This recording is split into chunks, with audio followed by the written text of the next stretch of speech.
Okay, we are live with Alexander Mercouris, and we are very happy and very honored to have with us the great Ray McGovern. Mr. McGovern, how are you doing today? I'm doing fine, even though it's a little early where I sleep. we have your information, Ray McGovern's information. His site is in the description box down below. I will also add it as a pinned comment as well. And let's just say a quick hello to everyone that is watching us on Rockfin, Odyssey, Rumble, the Duran.locals.com, and on YouTube. And a big hello to our amazing, awesome moderators. I hope everyone is doing well. Alexander, Ray, we have a lot of stuff to get to, a lot of news to talk about. So, Alexander, let's get started. Indeed, let's start. Let's start with Kroer City Hall, because an awful lot of things there. And Ray, you've been following this story very closely. The Russians increasingly talking about Ukraine and Ukraine having a connection. And I think that, Ray, if I understand you, you'd be looking specifically at this warning that the Americans gave. And it seems to be focusing very much on this concert which took place at Kroer City Hall on the 9th or 10th of March. And of course, this is your world. You know what about warnings and things and this kind of information the CIA gives.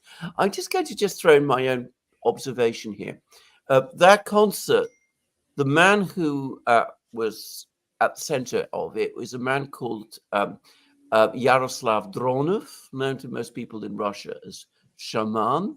He's a nationalist Russian rock singer. He falls precisely into the category of people like Zakhar Prilepin, Alexander Dugin, the man called, we know as Vladlen Tatarsky, the kind of cultural figures in Russia who would be of interest to the Ukrainians, but perhaps not so obviously interesting to ISIS. That's just a thought. What do you make of this? Well, it's a suggestive thought. ISIS, cui bono for ISIS. ISIS, construct of the CIA and MI6. What strikes me most is what I think is the most obvious, Alexander, and that is simply that the U.S. immediately after the incident, without a day going, without many hours going by, said, "Oh, it wasn't Ukraine. Wasn't Ukraine. It was ISIS. ISIS-K, to be precise." Huh? I mean, it doesn't make any sense. Why would they offer this instant denial? I mean, you don't have to be very imaginative to come up with some reasons for that. Now, Putin and his colleagues in Moscow, they adopted a different approach. It's rather consistent with their modus operandi. They wanted to find out some evidence, right? They wanted to, well, the first thing came to light is, hey, these guys were headed for the Ukrainian border. Whoa, that's interesting, isn't it? Oh, wait a second. There was a window open on the Ukrainian border ready to accept them. Oh, man. Do you think Ukraine might be involved? Well, let's look at the cell phones that we have now. Oh, a lot of victorious parading by Ukrainian forces. Oh, this is looking more and more suspicious. Do we say it was Ukraine? Not yet. We're still amassing things. We're going to bring it to the UN. We're going to show people what we have before we go off at the mouth, as the US has already done. And then with respect to the Shaman concert, if you look at that recording of the one on the 10th, you could see what a patriotic fervor he installs in people and how they react to him and how he, yeah, Ruski, and they go, yeah, me too, and then the Russian national anthem, always to end his performances. Well, his premiere of those 3 days in Moscow was the 9th, 9th, 10th, and 11th. You could see it on the placards that I finally found on the lampposts in Moscow, okay? The 9th was the 1st. When was the warning given to American and British citizens? The 7th. What did they say? 48 hours. Oh, 48 hours. Okay, the math works, okay? Was this the big premiere at which all the muckety-mucks would appear? It was. This was the big deal, the initiation of this wonderful series of concerts. So what little I can piece together is that something was known about the intention to do this within 48 hours. And I would remind people that the Russian presidential election was just 1 week away, okay? The 15th, 16th, and 17th. So, if the idea of this thing was to embarrass the Russians, to show that, well, Putin may have this fake vote, but look how vulnerable he is, for God's sake. Then after the 14th, and more precisely, after the election, well, the raison d'etre for this attack seemed to have disappeared. So everyone's surprised. I don't know if everyone, but most people, I was, that this thing still happened. And it seems that Putin was as well. So that's all can be said. But there are people that criticize the U.S. for not reissuing the warning. I don't know how. I don't know if they had more information or whether they thought it was called off or whether Ukrainians proceeded on their own. In any case, let's face it. What I just said is bonkers. Okay, the Ukrainians don't proceed on their own. So we even have the New York Times drawing chapter and verse as to how the CIA set up all these things, including murder regimes, and that sometimes they get out of hand and they do things that the CIA really doesn't want them to train to be sure, but doesn't want them to do. So there's this whole business about whether Ukraine could do this independently. Of course, they could not on the 9th.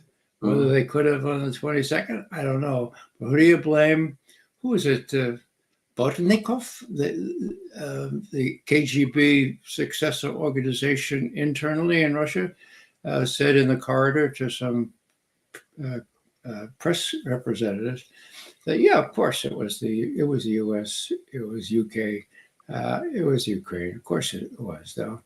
He doesn't usually go off at the mouth, and that's another thing to crank into the calculation. Whatever happens here. And I just conclude this long-winded answer with this. There's an old tried and trusted stratagem that the U.S. has learned to use ever since the KAL 007 shoot-down, the Korean Airlines, back in 1983 with 267 passengers, right, killed. U.S. at the UN, the Russians did this and they did it deliberately. They shut it down deliberately, okay? Now, was that true? Of course it was. Did the Russians know it was a passenger plane? Not true. We learned later from the guy who fixed the video to be shown at the UN that cut out the part that demonstrated the Russians were in a quandary. They didn't know what kind of plane this was. There had been an intelligence plane in there just hours before. They had no way of finding out what kind of plane it was. And the guy got the order to shoot, and he shot. But they didn't know it was a passenger plane. So what do? You blacken the Russians, and you suppress any evidence that is exculpatory. Now, the guy in question, Alvin Snyder, wrote a book about this. Nobody knows about it. But his final conclusion, the moral he drew from this was, look, all countries lie, even my country, the United States of America. I learned that during this episode. The key is whoever lies first wins. Okay, so I offer that to maybe explain this. Instant. It wasn't Ukraine. It was ISIS. Whoever lies first wins. And the setup in the UN is such that no matter how much demonstrative proof Putin and associates may be able to adduce, There's going to be trouble at the Security Council because people are predisposed not to believe the Russians and to believe whatever cockamamie explanation comes up out of the U.S. and Great Britain. Indeed. I'm going to just say two things. I mean, I remember the KL 007 affair very, very well. And of course, the thing then is that, of course, the Russians were not particularly good at explaining themselves in those days. I mean, they waited for days, I think, before they got the chief of the general staff, I'm sure you remember him, Ogarkov, to come along and give a press conference. I mean, they allowed the Americans to run away with the narrative very, very quickly. The problem, I think, with this kind of strategy now is that the Russians have got much wiser to it, and they counter it much more quickly than they used to.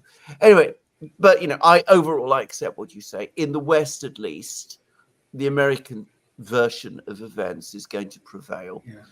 We'll just have to wait and see what the investigation says. Just a little footnote to that, Alexander.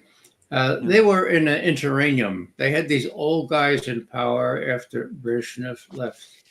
They were under the gun. I mean, I'm not making excuses for their lack of PR ability. You're quite right about that. But Reagan had just called them the evil empire. There were all kinds of really unnecessary demonstrative attacks on the Soviet regime in those days. And one reason this is so important is that during that year, 1983, we came very close to nuclear war when in November, so September is the KAL, October, 2 months later, the US mounted this incredible strategic exercise that the Russians took as the real thing. Now, I know about that. I was on active duty. One of my colleagues, Mel Goodman, whom I think you know, tried to get Bobby Gates, his superior, to get them to tone that exercise down because the Russians were taking it serious. He said, there's no, it's not on top of my wish list to make the Russians happy. Typical attitude. They went around Gates to Casey and said, Mr. Casey, look, please tell the NSC to knock it off, at least delete the vice president participation in this. Casey did. Things calmed down. And we know from, what was his name? There was a Russian spy, MI6 was running, that reported to the British Prime Minister, yeah, this was the real thing. You guys called it off just in time. So when we're saying all this stuff, it's not just to hear McGovern speak. It's to say we're in exactly the same situation now. Relations are even worse. I mean, that was Cold War. This is a worse Cold War. Worst of all, we don't have any way of communicating with these people, at least none that I know of. And so to think about how things could go down really quickly is to think about what might happen. And we should all, as we do, try to warn people about that. Now, we're getting, and you say things are even more dangerous. The Russians are hearing all this talk in Europe about sending troops to Ukraine. Macron continues to talk about this. We've had articles in the Wall Street Journal in which he's giving assurances to the Americans and the Germans, or so we're told, that if French troops in Ukraine get into trouble, NATO doesn't need to be involved. Now, I'm assuming the Russians are reading all these articles in the Wall Street Journal. They must be listening to what Macron is saying. They've had a very tough and rather unpleasant conversation between their defense minister and the French defense minister. What must the Russians be making all of this? I mean, again, to me, this, you talked about Able Archer, dangerous as that was. This sounds to me more dangerous still. And do people in Washington understand the enormous risks of this? No. In answer to your last question, and there's the fly in the ointment. None of these people have any real experience in strategic matters. None of them even wore a uniform, even as maybe a Cub Scout, okay? Biden himself How many deferments during Vietnam? 5. Count them. 5. Same as Dick Cheney, by the way. Okay.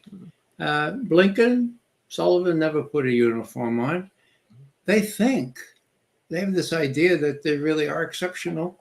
They're indispensable, and they have never been held to account for any of their mistakes. They come from a very well-polished shoe factory called the Ivy Leagues. So, it's the same as the best and the brightest in Vietnam, for God's sake. And I remember that to a T. Same schools, same people, same kind of not only exceptionalism, but sort of racism, which says, oh, those naked feet pattering around, those naked brown feet in the jungles of Vietnam, they can never defeat the United States. Matthew Ho, very high State Department official in Kabul, tells me it was the same attitude. When he raised the fact that this is a fool's errand, Vietnam, for God's sake, we're trying to tell people, the attitude was, Matt, you think we could lose to those people? Those people are that's the attitude of Blinken and Sullivan. So I think I'm answering your question in a roundabout way, Alexander. Yeah. You are, because I mean, this is my own view. I mean, what Macron may be saying to the Americans, that if I get into trouble in Ukraine, you don't need to worry because, I'm on my own, is not, I think, what Macron is going to say. If he does get into trouble in Ukraine, he's going to be phoning Washington and he's going to say, America, save me. I mean, that is where that is what he's really going to do in that situation. He's not just going to sit back and let France be humiliated in that kind of way in Ukraine. And I don't think this ought to be difficult for people to understand, but it doesn't seem as if people in America do understand it. Well, Alexander, are you suggesting that we should not trust the French? Yes, it's sort of. Veteran intelligence professionals for sanity just 4 weeks ago now wrote our last memo to the president saying, look, this is what's going to happen. He's going to get involved and he's going to say, hey, we're NATO. So he's going to invoke help from you. He's going to ask you at least to get your nuclear carriers prepared. And what you need to do, Mr. President, is say, no, now before he does this stuff. Now, there were certain noises out of Washington about 3 weeks ago saying, no, the president made it clear this would not be a NATO operation. Well, is this going to prevent Macron from doing that kind of thing? It's called a mousetrap. The first such mousetrap I saw was when Alan Dulles, head of the CIA, mousetrapped John Kennedy into approving the Bay of Pigs on the condition set by Kennedy, we will not commit any active military forces. If you get bogged down on the beach on that Bay of Pigs, just don't count on any U.S. military support. Well, they knew better. And in coffee-stained notes found on Alan Dulles' desk after he died, so John Kennedy will be in a position to, he cannot let this enterprise overthrowing Castro not succeed. So when push comes to shove, there will be no alternative for him giving us the armed forces support that he thought he could deny us. So mousetrap, yeah, that's the way very clever people like Alan Dulles and Emmanuel Macron operate. So yeah, you're right to blow the whistle on that and to raise the alarm still higher, Alexander. Now you bring actually a good point up, because of course Kennedy was a very clever man, and he was surrounded by very, very clever people. And I remember you telling me once that the quality of analysis in the CIA was pretty much at its peak at that time. I think I remember you saying that Was pretty much what? At its peak and around the time of the Kennedy era. And, I've got a book somewhere back there. It's a famous book by a former CIA person, vast piles of it redacted out from the 1970s, talking about the conflict. I don't know whether this is true, but that's what that book says. The conflict between people who do operations within the CIA and the people who do analysis within the CIA. And that this was a healthy conflict and very important to preserve. And it looks to me as if everybody who runs CIA now comes from operations.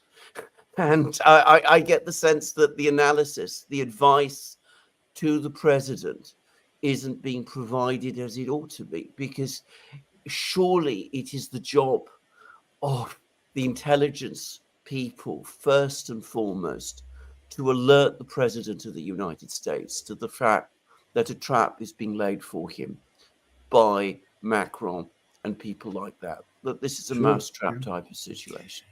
Yeah, Alexander, you put your finger on it again. It's their job if they know about it. Now, just one final word on the Bay of Pigs. I was just reading an Arthur Schlesinger, the historian working for Kennedy on contract, I guess, back in those days. He wrote a memo and he found out that the analysis division of the CIA was not informed about the Bay of Pigs operation, nor was it asked, is it true, as these operatives say, that if we land on the beach, there'll be an uprising and people will overthrow Castro because he's hated so much? Is that true? Never asked, never asked. So this structural fault, has been in existence to the very existence, beginning of the CIA. We used to be able to, at least on Soviet foreign policy, we used to be able to tell it like it was, because it was so damn important. We had to get that one right. And we did. Witness the fact that we were able to negotiate a strategic arms limitation treaty, the ABM treaty in 1972. I happened to be in Moscow then. I worked on all that, okay? But now, at least more recently, the analysis division, which always got about 1/100th amount of money in the operation, they've been smushed together. They're working intertwined. The analysts are doing targets. They're not, and if they do any substantive intelligence, as you say, well, let's see how that smells. Whoa, July 7th of last year, our president getting up and saying, Putin has already lost in Ukraine. The head of the CIA, William Burns, saying 6 days before, Putin has met a strategic defeat in Ukraine. His armed forces have been shown up for worthless for the whole world to see. So that was July last year. Whoa, they should have won hands down by now, don't you think? Why is it that they need 60 billion more to prolong this thing to November and get it past the election? It's just so cynical. And if this is what the analysts are telling their leaders, Bill Burns and Evelyn Haynes and the president himself, well, we're in trouble deep, because it's not true. And if people don't know that's not true, that can end up, as the Chinese used to say, that could be a very sad end indeed. No good end is what they say. Absolutely. And I mean, more things. I was reading yesterday a long article by somebody called Matthew Blackburn in the National Interest. I've read one article by him previously, by the way, but I don't know much about him. I don't know who he is or anything about him. But it was an interesting article. It talked about the looming debacle in Ukraine. It talked about the fact that an awful lot of people had got Russia profoundly wrong. Well, you brought up veterans intelligence professionals for sanity, everything of which they write, by the way I read. I think it is indispensable. It shows that the powers of analysis for which the United States was famous, and which, by the way, they invented, the whole concept of analysis really starts from the United States. It's still there. There are people in the United States and VIPs who still do that sort of work. They didn't get it wrong. VIPs didn't get it wrong. Someone maybe in the United States government got it wrong. But incredibly, that fact is still not acknowledged even now. We're still getting people making the identical mistakes, pressing on, repeating the same errors. Putin is at the end of his rope. The Russians are at the end of their rope. We need to tighten up sanctions even more. Jeffrey Pyatt talking yesterday, we must stop Russian LNG imports. That will get the whole thing crashing down. I mean, at VIPS, I mean, you must be concerned about this. I mean, well, I know you are, but I mean, perhaps you can enlarge on this. I mean, the fact that this kind of incorrect information is being passed on to policymakers all the time. And I personally am very concerned when I see the Director of National Intelligence turning up in Congress as a lobbyist for the administration. I don't understand why she is doing that. I would have thought that is not what the Director of National Intelligence and the Director of the CIA ought to be doing. Their job, surely, is to brief the President and to provide impartial and objective advice. That's exactly right. Evelyn Haynes, the Director of National Intelligence, has no intelligence experience. She's got a lot of political experience. She was handpicked by John Brennan. Okay, why? Well, because they needed somebody that would do what John Brennan wanted. And then when John Brennan got into really deep trouble by hacking Senate Intelligence Committee computers, then they needed somebody to bail him out. And so Evelyn Haynes was drawn over to the National Security Council, where her first job was to investigate whether John Brennan was misled or how he came to approve the hacking, and she exonerated everybody, okay? And then she was picked to run the national study about COVID, okay? And then she came up with this thing, well, you know, these animals, they can catch this stuff and all this business. And it turns out now that it was a leak from the lab for sure. Height of function or accelerated function, Fauci, it's all pretty clear now from documentary evidence. So what's the latest job she has? Well, they put her in charge of intelligence. So what's the first thing she says? Right after the special military operation begins, she's interviewed. Well, it's December the 3rd, 2002. And she's asked, well, how's it look? And she's, oh, it looks really good. The spring offensive, the Ukrainians that's going to really carry the day. You know why? Because the Russians are running out of ammunition. And worse than that, they don't have any indigenous capability to replace the ammunition and the weaponry that they need. So things are looking pretty good. Huh? And then she's asked, well, what about China? He said, oh, you know, China and Russia, they sort of play it both ways. You know, they have meetings. They have a lot of meetings, but we don't see that the Chinese are really helping the Russians in any material way. So we watch this closely, but mostly they just have meetings. Well, yeah, they have meetings like the 4th of February, 2 or 3 weeks before the invasion of Ukraine. Meeting, Beijing, Putin, Xi, Comrade Xi, looks like we're going to have to invade Ukraine. Just wanted to let you know that ahead of time. I know this goes against your bedrock must failure policy, but Xi's response, in my view,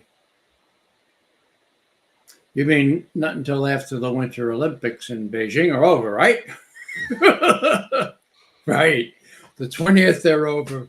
The 21st, the treaties are signed with the Eskimo guns. The 24th, the Russians can win. You can't tell me that Xi didn't give at least his nihil obstat. You know, you got to do what you got to do. And the change in Chinese public statements. I'm going to say propaganda, but it's more than that. It's public statements. Went away from Westphalia, and it went directly to every situation has to be judged by its own merits. And when existential threats come to a major power, this is what happens. Okay, it was amazing. I was surprised. All my Chinese analyst friends were surprised, but that's what happened. Now, that was a meeting, right? The 4th. There's going to be another meeting. I don't know if this has been announced yet. Lavrov, as you know, is Beijing as we speak. But I fully expect that Putin will find his first visit abroad to Beijing, I would guess maybe as early as next month. And that will be a meeting just as crucial as the one in February 2022, because Ukraine will have its denouement just around that. And the Russians and the Chinese got to figure out how they're going to react if the US and NATO escalate still further. I think I'm right in saying that Chinese-Russian relations was an area that you were particularly expert on. It was something that you were working especially hard on whilst you were there at the center of everything, giving the advice and analyzing things in a way that just doesn't seem to happen anymore. By the way, the Chinese media, but they're quoting Reuters, but they're not contradicting Reuters. They're saying that Putin is coming to Beijing in May. Oh, So good. a few weeks time. Yeah. So, I mean, the Chinese media is saying that. They say something else, and it's very interesting. And now I've seen, I think, 3 articles in the Chinese media saying all of this, which is that, we're in a very strong position with the Americans now. We can start to lay out red lines over Taiwan and all kinds of things. We can start to take very tough line with Biden about our issues, because the United States is trapped in Ukraine. I've actually seen that. The Chinese are actually saying this. I mean, articles are saying this, that the United States is so tied down now in Ukraine, and it's so tied down in the Middle East, that we are actually in a strong position with respect to the Americans. They may be threatening us with sanctions, but we know how to deal with that. We've dealt with that before. We got that under control. We're in a strong position with the Americans because the Americans are trapped in Ukraine. That was actually the word that was used. And that is starting to appear in the Chinese media. I don't know whether anybody in Washington is aware of this, but this is something I've started to see over the last couple of days. Well, Alexander, you and I came up on Kremlinology and media analysis, a very lucrative subset of political analysis. You can glean a hell of a lot from the media, even now, okay? But in response to, let's put Xi and Vladimir Vladimirovich together now in Beijing a couple of weeks from now. My God, what's going on? The Americans are taking it on the chin in Ukraine, in supporting genocide in Gaza. We got Marines about 9 miles offshore the Chinese mainland. They're still threatening things on Taiwan. I mean, don't they realize what a weak position they're coming from? All the more so since we're joined at the hip. Don't they know that? And the answer, disquieting as it is they don't appear to. Biden says the same thing in private as he says in public. He quotes Madeleine Albright with great honor and respect. We are the sole indispensable country in the world. We can do what the hell we want. And this never became clearer than at the end of a 60 Minutes interview about 5 weeks ago, where the interviewer says, aren't you afraid of like a 2-front war in Ukraine and the Middle East now? And Biden does it. This is exactly Biden. He said, we're the United States of America, the most powerful country in the history of the world, in the history of the world.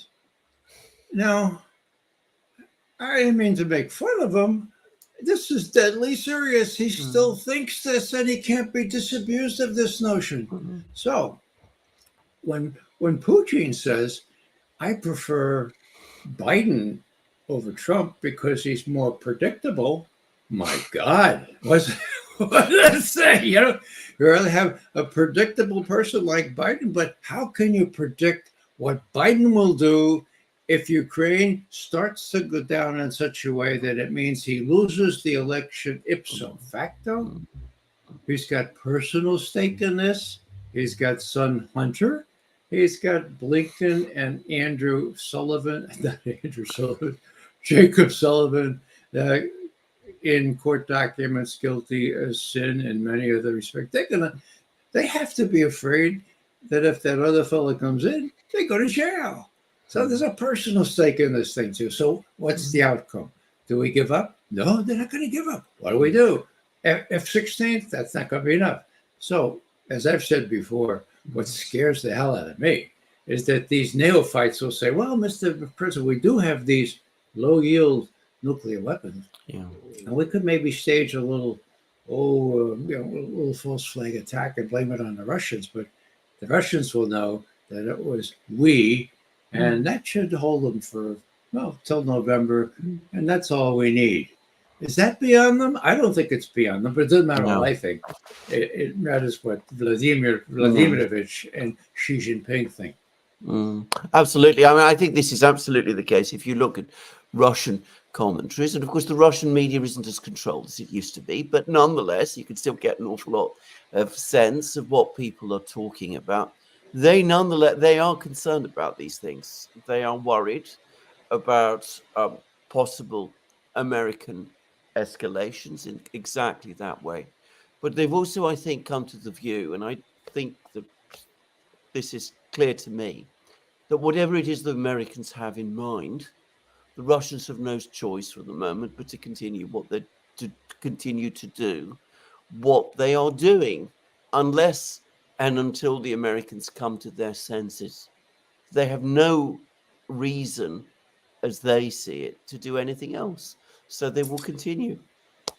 Yeah, as Putin himself has artfully put it, we don't think we have to negotiate just because you're running out of ammunition. Yeah. So you're right. I see Putin, even under this provocation on 22 March. The name of the game is attrition. You attrit, and anyone who wants to know about that just needs to tune into your programs, both of you, to on a daily basis see how that attrition is coming. Now, will Putin be under pressure to do a big arrow offensive and go all the way to the Dnieper River? Yeah, he'll be under pressure no matter what comes out of that investigation of the terrorist attack in Moscow. Will he succumb to that pressure? I don't think so. Putin has never been riding as high as he is now after that election. And there's no sign, as we used to be high alert for, of substantial opposition within the leadership there. They're all behind him full square. And each time there may be some doubts what the U.S. or the Ukrainians or the British do something so heinous. They say, we're going to be all together on this. It's an old Russian thing, togetherness. They learned it in spades during World War II. And now when Putin says we are, quote, one step away from World War III, they know what that means. The Jacob Sullivans of this world do not. Let me just go quickly back to China. I mean, if they do think that America is dangerously out of control, but they also think, as they're saying, that it's trapped in Ukraine. Coming back to your point about Russian-Chinese cooperation, isn't that a reason for the Chinese to continue their cooperation with the Russians? I mean, to continue to provide the machine tools and the microprocessors and all of those things that the Russians probably do need and probably are accessing from China at this particular time. Of course, there's a very mutual beneficial relationship there. The Chinese drinking all of the Russian oil that they possibly can, and the Indians as well. So, the Chinese will continue to do what they have been doing. I noticed that when Janet Yellen started yelling at the Chinese this past week, telling them, look, you're overproducing. You're making too much stuff. That's hurting us. You got to stop that. And her interlocutor said, no, actually, we're trying to follow the rules of the market economy. So, this whole business about all of a sudden blaming the Chinese for making it possible for the Russians to win in Ukraine. Well, they have to blame someone. And they get two birds with one stone if they blame China, because they want to blame China anyway. But the notion that all of a sudden China is responsible for enhancing the Russian economy after 2 years and making it possible for them to win, well, you can believe that, I suppose. You can also believe that the Russians are using chemical weapons on the front. There's stories about that now. You can believe all kinds of stuff in the Western media. And of course, that's the nub here. I go back to the media. And let me just adduce one short story that's so illustrative. Robert Perry was my mentor as a journalist. And when Fred Hyatt of the Washington Post, who ran their op-ed section since before the war in 2003, and reported 85% of the time weapons of mass destruction as flat fact in Ukraine, but in Iraq, okay? The Columbia Journalism Review had him up there. And some of these bright students, naive as they were, they said, no, Mr. Hyatt, you kept reporting weapons of mass destruction as flat fact in Iraq, and there weren't any. What do you say to that? And he said, well, if the weapons of mass destruction were not there, we probably should have not said that they were. Bob Perry puts an elbow in my solar plexus. Says, Ray, I think that's a cardinal precept of honest journalism. If something is not there, then you're not supposed to say it is, right? Well, what happened to Fred Hyatt? Here's the teaching point. Well, he was immediately fired, right? No. He stayed op-ed editor of the Washington Post for 20 more years until he died, for God's sake. So that's it. Nobody's ever held accountable, whether they're in the media, whether they're in the deep state. There isn't the power, or any president even, to hold people accountable. The media and the deep state, they're synonymous now, rule the roost. Absolutely. That wasn't true, despite what people say. It wasn't true in the 60s and the early 70s. I mean, I can remember that in those days there was a much more critical media than there is today, and it was a much more critical media in which the CIA, government, used to have to function. I mean, they knew that if they did things and that they were leaked to the media, the American people would find out about them. Congress would find out about them. There would be people in Congress who would be concerned about them. And that, I say this all the time, made for a much better information environment. People often say, the CIA in the 70s and 80s failed. They didn't predict the fall of the Soviet Union. I can remember that time. I can remember the kind of data we were getting from the US intelligence community at that time. And I got to say it, I think it overall stood up pretty well, looking back at what happened. The US was pretty well informed. The US government, at least, was pretty well informed about the state of things in the Soviet Union in many places. And that isn't true any longer. And the media in those days was a part of that. Yes, now the media is the fulcrum. I use this acronym, the Mickey Mat: military, industrial, congressional, intelligence, media, academia, think tank, complex, the evolving of the MIC, the military-industrial complex, Eisenhower warned us about 62 years ago. So, okay. So, why do I say media as if in all caps? Well, because the media is really the fulcrum, the linchpin here. Without the media, if you don't dominate the media, you can't make any of this other stuff happen. And it's so obvious that none of us do justice to reminding our audience that people profiteer on all this stuff, and people make a hell of a lot of money, and that's what's called the military-industrial complex today. And the media is the key.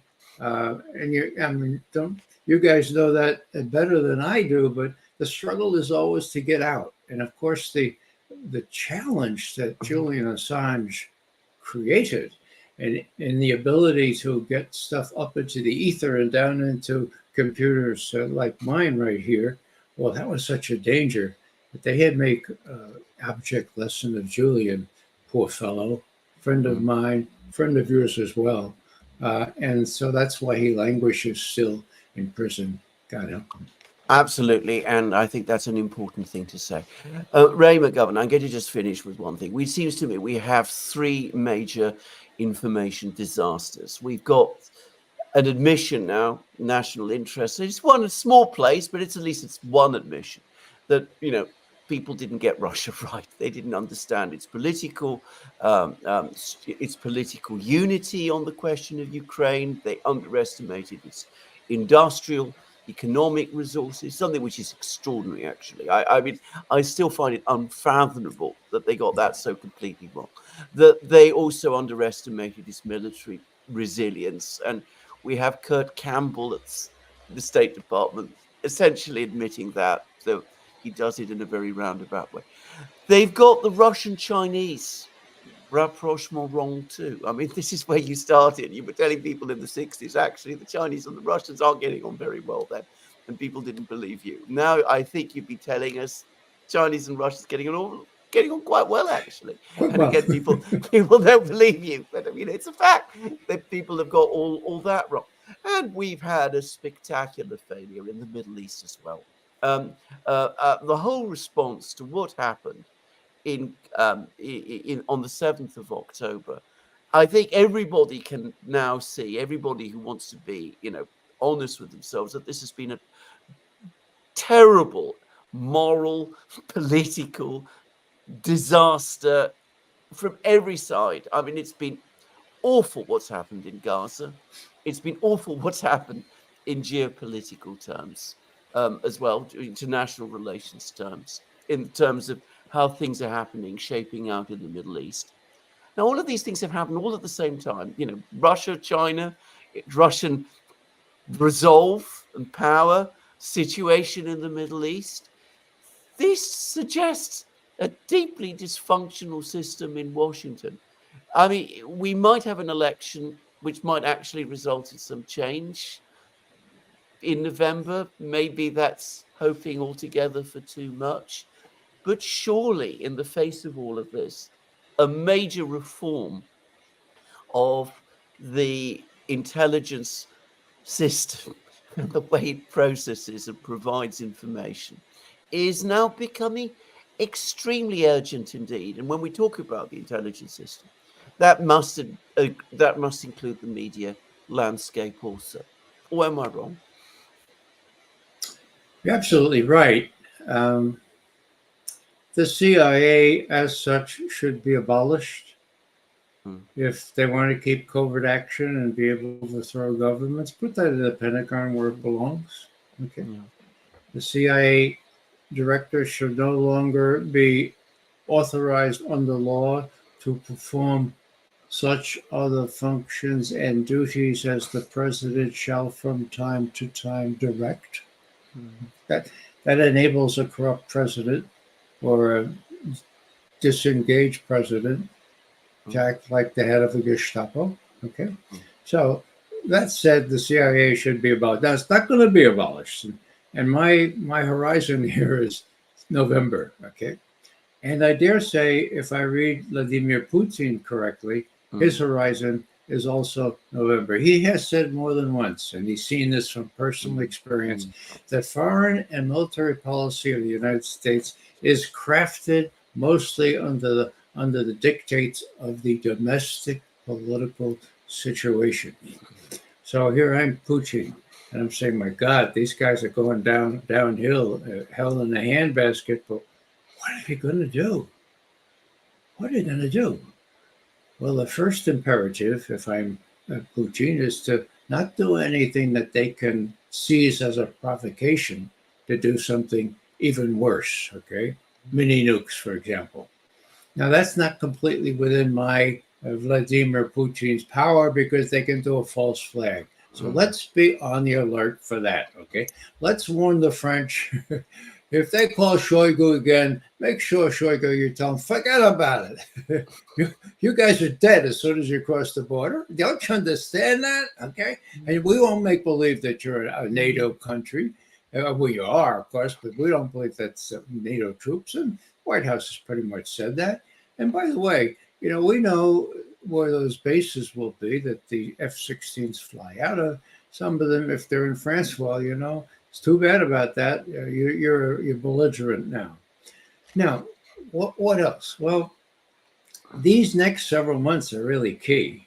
If $60 billion more is appropriated to help Ukraine, it's not going to make one bit of difference on the battlefield. Okay, I can explain that, but you guys have already explained that quite well. So what does that mean? That simply means that Congress is even more committed to making sure that we support Ukraine for either as long as it takes or for as long as we can.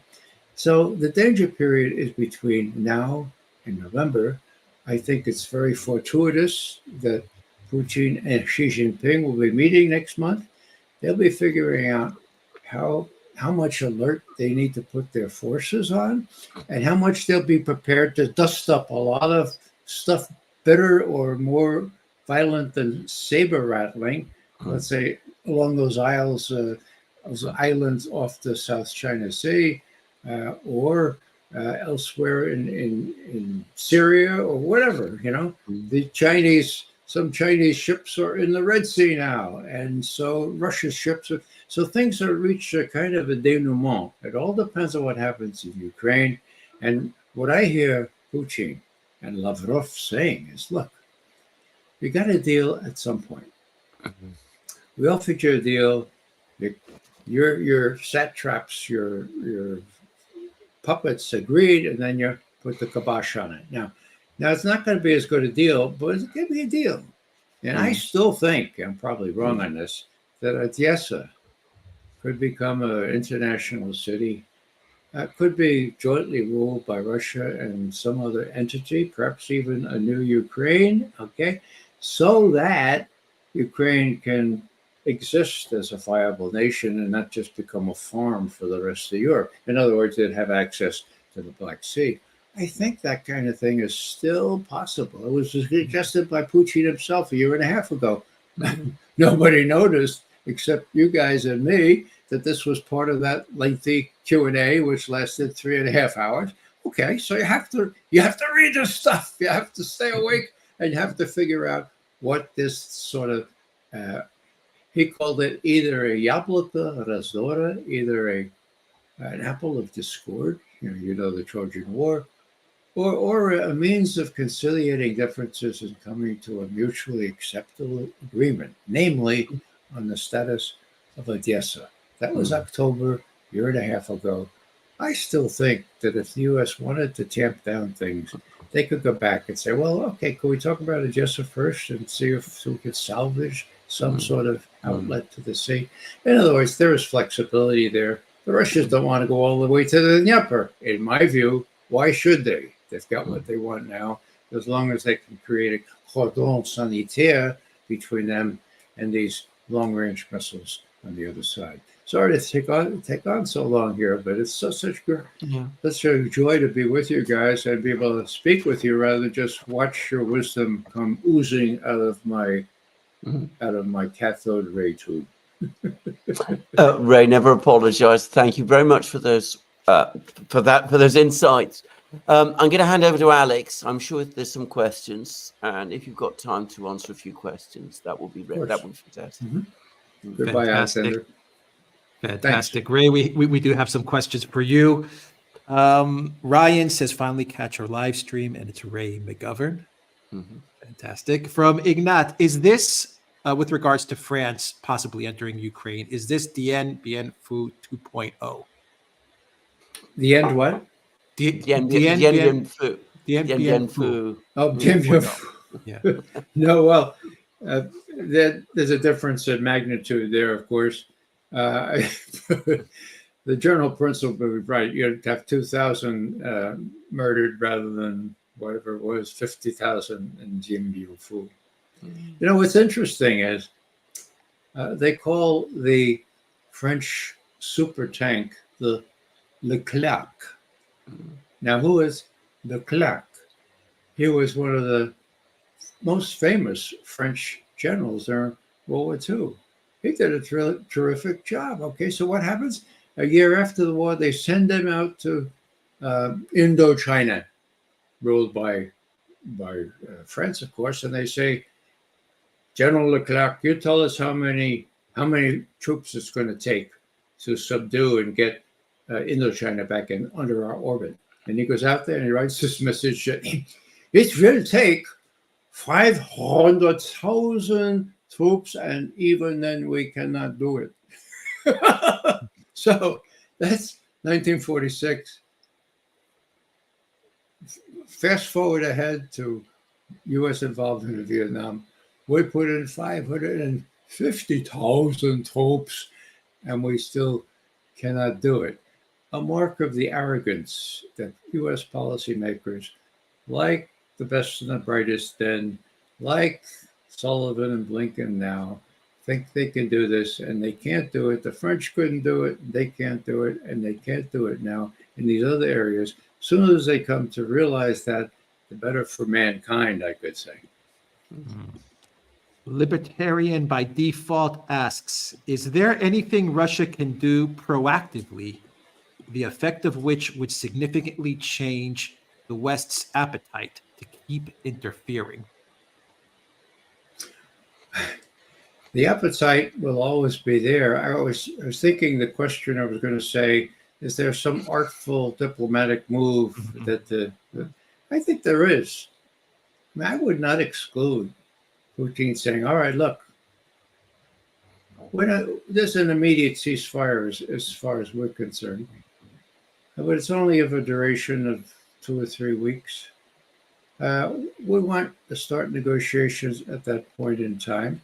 And if there's no flexibility or there's no wish to even talk to us, well, you draw the necessary conclusions. We will continue attriting. I don't know. I haven't thought that through, but there's something that would catch the eye of the world. People would poo-poo it and say this is Russian propaganda. But why not try it? Because the world is divided now in a way it had never been divided before. And the lily white West, in person by NATO, is no longer ruling the roost. It would have quite a resonance, I think, in the rest of the world. From Sir Mug's Game, Ray, have a little pity for Macron. He's gone from sipping Chateau Lafite 1952 to gludging Chateau Defeat 2024 from the bottle. Compliments to Monsieur Putin, of course. Well, let him eat bread together with that wine. Thank you for that comment. From Curious Enthusiast, if NATO and Eurasia were enemies, then maybe Ray can explain this. Why has America helped build up China's infrastructure since the 1990s, if not earlier? Ray doesn't seem American thinking that a communist nation is a savior. Is a savior? Yes, is a savior. Yeah. Well, all I can say is that the money speaks. It's filthy lucre.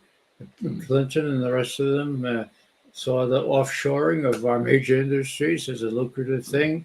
And all of a sudden, two decades later, they wake up and say, oh my God, you're producing too much. Cut back your production. It's hurting us, for God's sake. You know, yelling at the Chinese. It's a most ludicrous episode. And indeed, on the very eve of when Lavrov comes to talk seriously to Xi Jinping, who met him, by the way. I just learned that Xi Jinping did receive Lavrov. That's unusual. Foreign ministers almost never get to see the Chinese president. So, yeah, it's not so complicated. From Elza, Mr. McGovern, the memes on your Telegram channel are very good. The what? The memes, The memes. the memes, the photos, the comments on your Telegram channel are very good. Oh, well, thank Someone you. that's following your Telegram. And from this isn't from John Ski. I'll try to ask this in a diplomatic way because I don't really like these questions. From Mr. McGovern, will the deep state try to take care of Trump before the election, after, or how will Russia, China react? Gosh, that's a tough one. It's a tough Ordinarily, I would have said, "Oh, come on." But when you look at the Kennedy assassination, when you look at the extraordinary attempts made before the election in 2016, not to assassinate Trump bodily, but politically, and make sure he didn't win. And then after he did win, trying to emasculate him from doing anything constructive toward Russia. Well, that did happen. So who knows? Trump had no experience in Washington. He was even greener than Jimmy Carter. Those were their tragic flaws. They thought they could rule without that kind of experience and savvy advisors. They couldn't. And God knows what will happen to Trump if he is elected. I'm still thinking that the American people are, by and large, most of them, smart enough to pick something different, and hopefully Joe Biden will have decided to spend more time with his family. After all, Hunter needs him right now, and that would be the charitable thing to do, and somebody else would rise to the fore. Hope springs eternal, but it's there, and it's sort of what has two daughters: anger and courage. We have to just enough anger and the courage to make it different from the way it has been. Great answer. Let's do one more. We have one more for Ray McGovern. From Andres, ask how are the Paris Olympics tied to the war in Israel and/or the special military operation in Ukraine? Do you see any connection between the Olympic Games in Paris and the conflicts that are taking place now? I've seen that speculation rise before. I have to say that I think everything could be judged sui generis on its own merits. I don't really perceive any such connection, but it wouldn't be the first time that I was wrong. Ray McGovern, thank you very much for joining us on this live stream. I have Ray's site in the description box down below, the link to the website. I will also add it as a pinned comment. Thank you very much, Ray. That was a fantastic show. Keep up the good work. And can I also say thank you, Ray, for coming on. And it was indeed a tremendous show. And by the way, just as we've been speaking just a few moments ago, TASS confirms that Putin is indeed heading to Beijing. It hasn't given us the date, but it's been confirmed just now by TASS. As Ray predicted. As Ray on the show. All right. Take care, Ray. Thanks so much. Thank you. Bye-bye.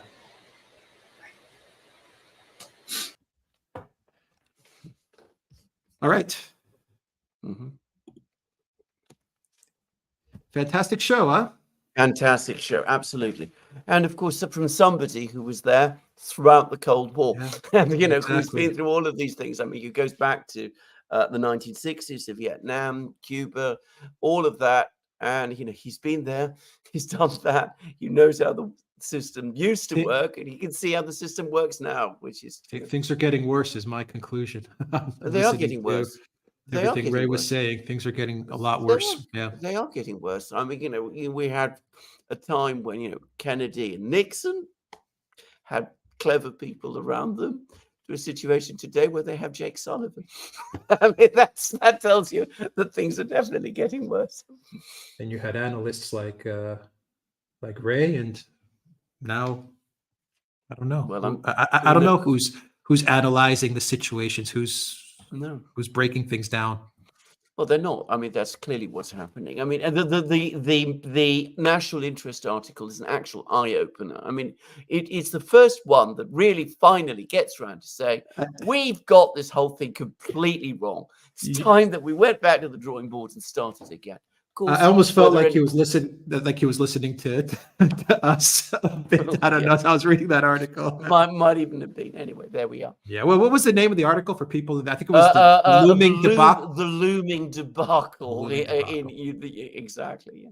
Okay, the looming debacle in national interest. Yeah. Yeah, that's right. Yeah. Okay, if anyone is interested in that article. Mm. All right, let's answer the remaining questions, Alexander. Yeah. From Christos Ella, I keep on missing the live. Christos, it's good to have you here if you caught this live. Oni is a new member to the Duran community. Ryan, welcome to the Duran community. Verde, thank you for that super sticker. Agu says, Western globalist policy led to the rise of Al-Qaeda and ISIS. Now the same policy is supporting the rise of neo-Nazis in Ukraine. Blindness, self-delusion, or something else? Why do they easily dismiss morality? Why do they easily dismiss why do they indeed? And I mean, that's a very good point, because actually moral policies, and I want to say this actually, moral policies tend to be the correct ones and the realistic ones at the end of the day. It's when you get loose touch with reality that you start getting involved with really dangerous people you think you can control, but ultimately never can. And I think that's an important thing to say, and get yourself also in all kinds of terrible situations like the ones that we're seeing now. Anyway, that is my own view. Is there some great plan behind it all? I don't see it, actually. I mean, is the plan to get us all killed? I mean, that doesn't seem to me to be a good plan, because, I mean, if you do that, then you're going to end up being yourself killed.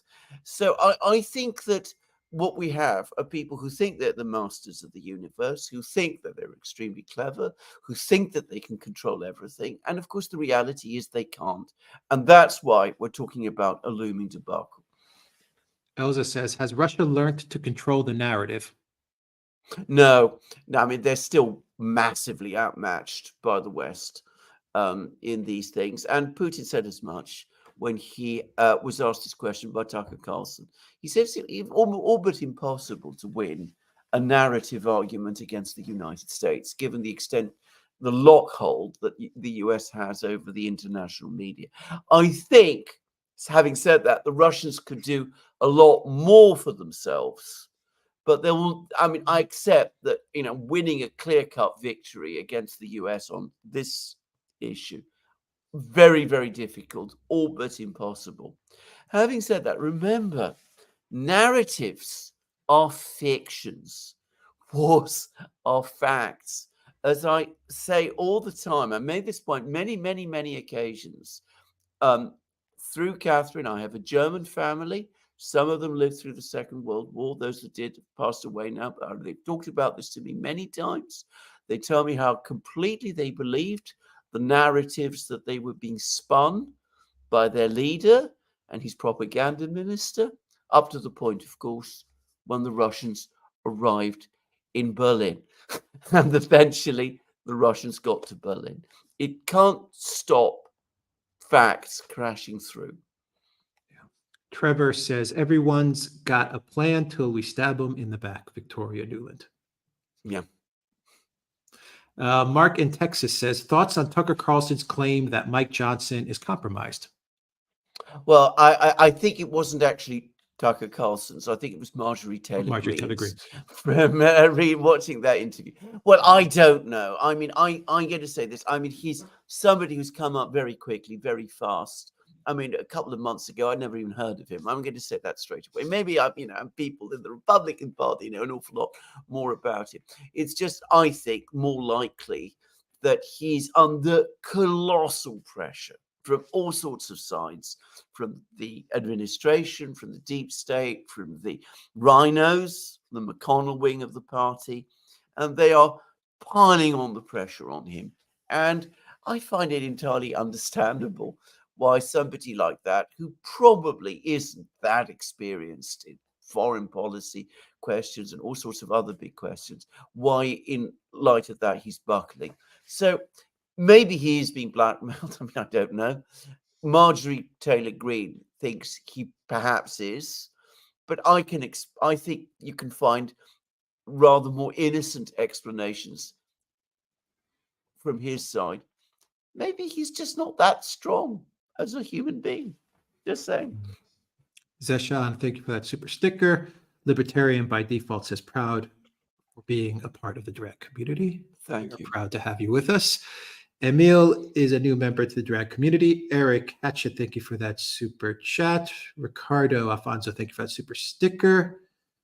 The hockey goalie says Lieutenant General Sir Simon Mayal claims that Russian armaments are of low quality, downplaying their capabilities. The level of hubris on display is criminal. This isn't a game. Lives are at stake. Absolutely. Well, another British officer, another British general. I have to say, I am very disillusioned by the state of the British officer corps. I used to give I do an advice clinic for British soldiers. This is a long time ago in the 90s. These were privates and NCOs, and I was hugely impressed by them. I greatly like them. What I'm seeing about British officers at the moment, I say, God help me. I mean, it really is a case of lions led by donkeys, which is what a famous book about the British Army in the First World War says. And by the way, I've spoken to one person who is a former British NCO, and he told me exactly the same thing. Tabernac says, can't win a chess match, but can break the chess board. Yeah, true. Paul, welcome to the Duran community. Pamela, thank you for that super sticker. Nikki Ball says, whoever lies first wins. A memorable adamant from your burst. I'm gonna remember that one. I think it's a very, very strong one. I think I'm right in saying that Ray wasn't saying that is necessarily true. The point he was making is that is what these people think, and I think that is absolutely right. Fractured 01 says Macron is no sun king, but maybe he will inspire more Bastille. Possibly. Well, I mean, somebody brought up Dien Bien Phu. Dien Bien Phu ended in a disastrous defeat for France. It set in train a whole series of events, which ended in the collapse of the French Fourth Republic and the rise of General de Gaulle. So don't bear that in mind. Military disasters can lead to enormous political change in France, and that has happened in recent history. Lerka Perka says, any parallel with the attack on Crocus City Hall falling on the eve of the Jewish holiday of Pesach? None. I'm sure not. I'm sure that this was the timing, in my opinion, of the original plan, exactly as Ray says, was the Russian presidential election. And the target was this concert by Shaman, otherwise Yaroslav Dronov, immensely popular Russian rock singer, strong patriot, very patriotic concerts, an obvious target just before an election, seeking to cause the greatest destabilization possible. Andres Berzin says, please discuss the lack of French involvement with manpower in Africa, but the decision to want full manpower in Ukraine. 2 wars with the Russians, but not both. It's so crazy. I mean, the French in the end backed off a military intervention in Niger because it was too risky and too dangerous. And then they're talking about a military intervention against Russia in Ukraine. I mean, it just shows how catastrophically bad decision-making in Paris has become. But there we go. I mean, it's difficult sometimes to explain this in rational terms. I got a long email from someone explaining to me why France is so aggrieved about the loss in West Africa, the enormous benefits, financial benefits that some people in France were making from all of this.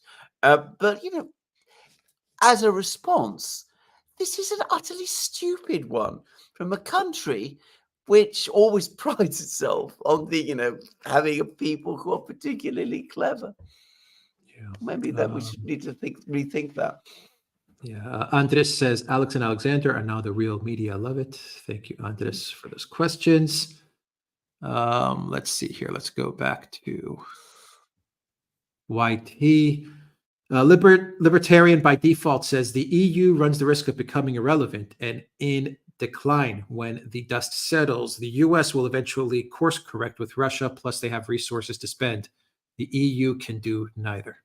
Yeah, no less a person than Vladimir Putin made exactly that point. He said that one day the US and Russia will find a way forward together, but Russia and the EU never will. Yeah. Brad Arnold says a lot of snowflakes will melt when the Russian army crosses the Dnieper River. Sure enough.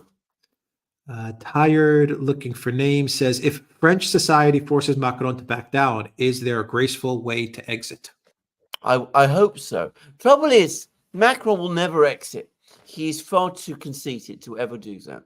He's going to try and find some other equally disastrous and crazy way of re-establishing himself as Napoleon or Caesar, the Caesar of the Seine, or the Louis XIV or something like that. Yeah. From Salust, if the press is the fourth power, it is the least democratic of the four. True enough. Now, absolutely, yeah. Once upon a time, it was different. As Robert Barnes has correctly said, in the United States, and by the way, in Britain, it was a working class, medium. Most of the people who went and worked in the media in the old days, the really great people, you looked at them, they came from working class demographics. They joined the newspapers. They didn't go to university, usually. They worked their way up. They became investigative reporters, and they were hard-bitten and tough and wily and clever, and they were not easily manipulated. Today, it's not people like that at all. And it's an entirely elite operation run by the same kind of elite people who run government. Yeah. Paul Wooten says, I get the impression NATO perceives Russia is still the Soviet Union. How to best discuss this important detail with my U.S. congressman? Thank you. It's true. It's How true. to best discuss this with my U.S. congressman? Oh, how to best discuss How? it? Yeah. Well, why not confront him straight out? Say to him, why are you so obsessed with Russia? It's no longer communist anymore. Do you think it is? Because if you do, you've got it completely wrong. It's a conservative Christian country now. Yeah. Commander Crossfire says, just want to put this out there. Russia sent the first satellite into space, the first man, the first woman, and the first Black, Asian, Arab, and Latino. True enough. Absolutely. Yeah. Thank you for that, Commander Crossfire. Alex Glantz, thank you for that super sticker. Jeff Bickford, thank you for that super sticker. Saluste says, we will not support Ukraine as long as we can, as well as it takes, but as long as we can take. That's true enough. Well said. Well said. Let's see here. Commander Crossfire says, the U.S. did not build up China. The notion is an insult to IQ. It absolutely is. I mean, anybody who knows anything about China, the country's history, the scale of the place, knows that and has experience of Chinese people, knows that China is a country that will find its own way and do extraordinary things by itself. It has repeatedly done so. I mean, I don't want to go on about the Great Wall and gunpowder and the compass and all of that, but that is the civilization that we're talking about.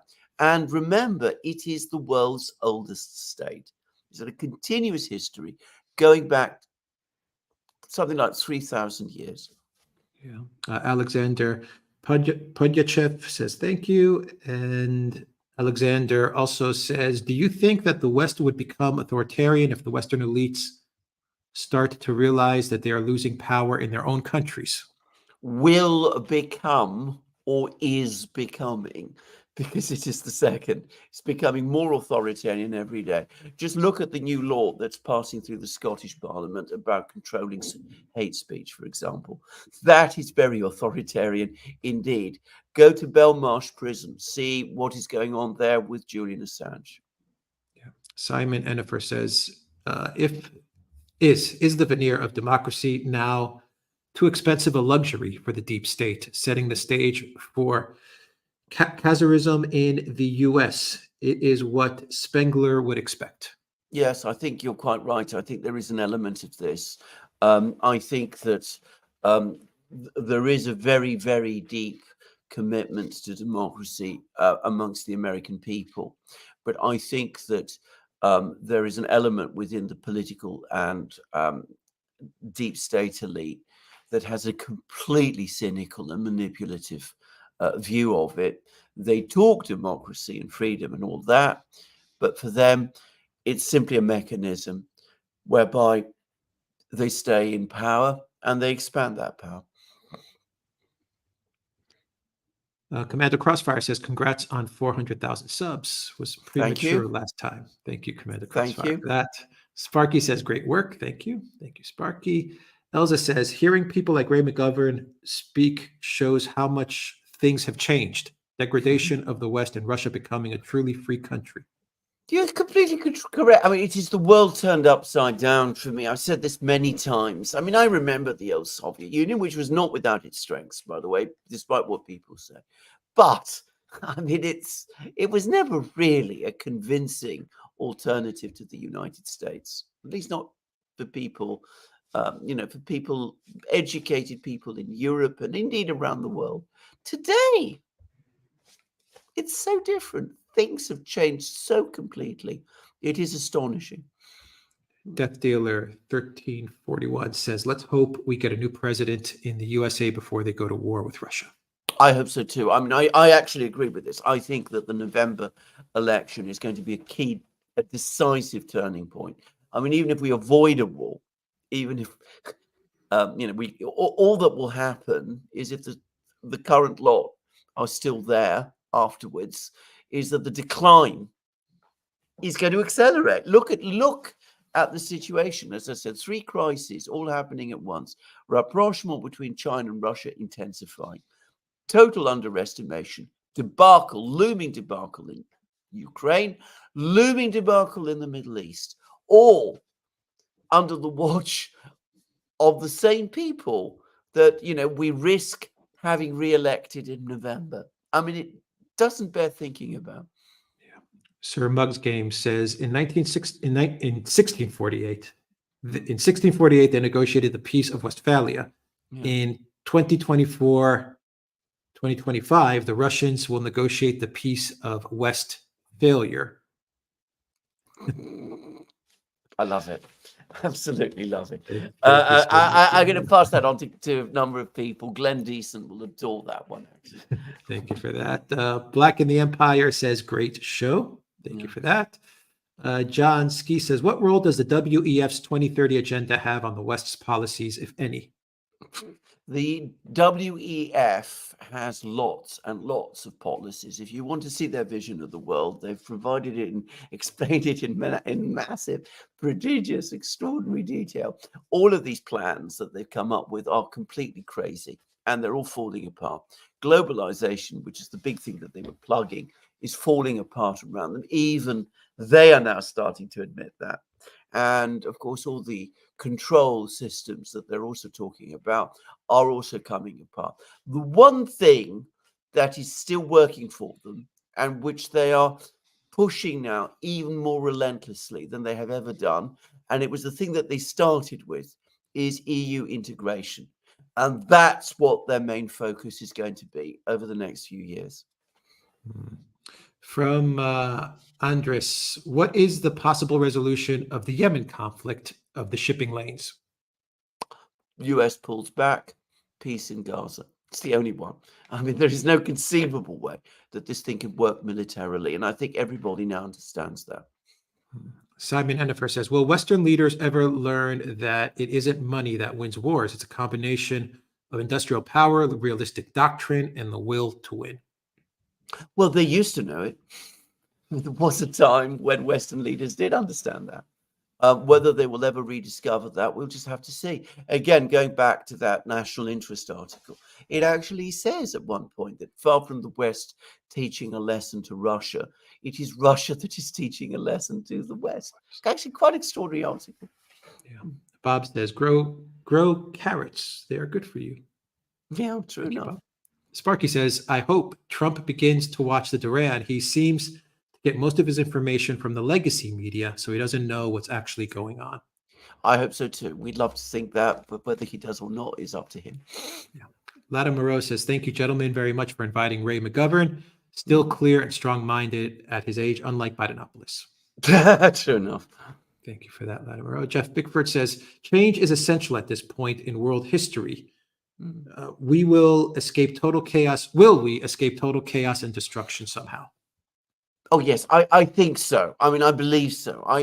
Despite all the things that we have been saying, there was a Russian official today who says, that the NATO will avoid the ultimate crisis because at some point, self-preservation, concern for self-preservation will kick in. And I think he's right. I mean, by the way, it's in TASS. It's there today. It's quite an interesting statement. But I think that we will back off. And I also still believe that, this is a particularly dark period that we're going through. But once we get through it, things will start to get better. So I keep that hope. And, I'm not giving up. As I so often say, despair is a bad counselor. Zariel says, stupid people think they're smart. Is equal to dangerous. It's true. Yeah, Zariel, as always, you hit the nail on the head. Zahir, thank you for that super chat. OMG Puppy says, a YouTuber, Real Life Lore, has a recent video about France's economic entanglement with West Africa, playing games with currency, extracting wealth, and how they are losing their empire there. The person who sent me that email that I mentioned actually provided links to, I think, the article you're referring to. Yeah. Zariel says 400,000. Woot! Finally, great, gents. Thank you, Zariel, for that. Thank you for everybody for that. 400,000. Simon Hennifer says, what if the French army refuses Macron's orders? Remember their letters about the threats of mass migration to France. I'm hearing a lot of rumbles. I'm hearing lots of stories that there are actually lots of disaffection and anger about this within the French military. And, I don't want to make any predictions. I mean, the French military is very disciplined. And I think French officers are, to be straightforward about it, both brainier and in some ways more disciplined than British officers are. But, there is a history, there has been a history of the military in France asserting itself. So don't discount it entirely. Summer of 1970 says 400,000 subs. Congrats, Duran. Yeah. Thank you for that. And a couple of more, Alexander, one sec. They go to Rumble. Andres says, how does one put in a bid for Alexander's book collection when it passes in 60 years? How do they put a bid for that book collection, Alexander? I'll give some thought to that. I'll work out something, but you will have to wait 60 years. Do you remember that? And we have a super chat from last live stream. When the live stream ended, the super chat came in as the live stream ends. So let me read that one out as well. Random Name says, we have a saying here in Russia about a university education. An educated person knows something about everything, and he knows everything about one thing. Well, that's not bad. It's true, of course. We had a great philosopher in Greece, Socrates. He said something, which is that I'm the greatest of the philosophers, not because I know everything, but because I know only one thing, and that is that I know nothing. Just think of that. All right. That is everything, Alexander. Wait, Sir Mugs Game says, I go to buy the Duran's t-shirt with mosaic double eagle. Just when I think I'm out, the Duran pulls me back in. Thank you. Godfather very 3 much. line, yeah. Mm. They pull me back in. All right. That is the live stream. Thank you to Ray McGovern for joining us once again. Ray's website link is in the description box down below, and I will add it as a pinned comment. Thank you to everyone that watched us on Rockfin Odyssey, Rumble, YouTube, and the Duran.locals.com. Thank you to our locals community. And thank you to our moderators, Ariel, Valies, Peter, Reckless Abandon, and who else? I think that is everybody. I think Tishem. I think I saw Tishem moderating as well. Thank you to our moderators. I hope I didn't miss anybody in the moderation. Alexander, some final thoughts, and we'll wrap it up as I do a final check. It is a fantastic program. As I said, listening to Ray, I mean, it's also just brings you history back, the modern, the recent history, which we are forgetting, actually, or at least not we, not people like us on the Duran, but people in Washington. I mean, they don't go back and look at how previous leaders like Kennedy and indeed Nixon and Eisenhower and others handle things. And if they did, they would understand that they handled things differently and a lot better. Reagan as well, by the way. They would understand an awful lot more about how the world really works than they do. And, the thing about that Ray was talking about, the arrogance, the belief in unlimited American power. I can remember a time when America was much more powerful relative to other countries than it is today, back in the 70s and 80s. They didn't think like that then. They understood the limits of their power much better, and that so improved their decision making. And of course, their democracy at that time was so much more vibrant and healthy than it is today. And that improved the quality of their decision making also. And of course, it also made their economy and their society much more attractive. One question came in from Darren Alevi. Any chance you guys could do vids on the recent Turkish and Polish local elections and the impact it has on Erdogan and Donald Tusk? We've touched on the Erdogan election in one of our programs, and we can come back to that. About the Polish election, regional elections, I haven't really followed them, to be honest. Yeah, I need to follow up on that. Yeah. We'll try to do a video on the Polish local, or at least touch upon the Polish. Absolutely, because it's clearly an important topic. Yeah. Thank you for that. And Harry C. Smith says, has Macron been fighting with his wife, Jocasta? Goodness knows. Goodness knows. You must ask him. And D-Love 3679, thank you for that super chat. All right. That's it, Alexander. Let's wrap this up. Take care, everybody. Thank you very much. Thank you.